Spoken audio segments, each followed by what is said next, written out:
काय आज काय खाऊ वाटाले? आज बटाटे भाजी मस्त आणि पुरी है ना. मग तिथं नियोजन लावलंय आम्ही. लावलंय ना. हो का. एक नंबर ना. पुऱ्या लाटून आली आत्या तळायला लागल्या त्या. घाण हात दाखवली होय. करा मस्त पैकी चाटून पासून खाऊया मस्त. नाद खोळा तिकडं नियोजन चालू आहे, दाखवून येते. बरोबर. तर इथं बघा एवढ्या पुऱ्या लाटून ठेवल्या त्या आणि इथं काय पळपुटावर घेतल्या त्या, इथं ताटात घेतल्या होत्या त्या तळ्या बघा. असल्या टमटम फुगायला लागल्या त्या डेंजरमध्ये. म्हणलं व्हिडिओच काढून दाखवते आता. ही अशा पुऱ्या एक नंबरमध्ये टी व्ही धावते ती तशी फुगली है ना.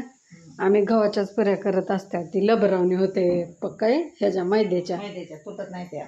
झाली बघा पुरी भाजी एकदा अशी तयार. इथं घेतल्या पुऱ्या, इथं घेतलं पापड, कांदा, लिंबू, मिरची सगळंच हाय बाबा. है ना. झाले का मग एक नंबर. तुम्हाला तरी टाकायचं चटणी टाकून खावा रे. ए तिकट केले की मी. तर इथं हाय शिवानीचं ताट है ना. इथं बघा भाजी अशी आहे. इथं पुऱ्या, ही सकाळची भाजी, इथं पापड्या काढ सगळं काय काय काय काय आहे. या जेवायला. Bye bye.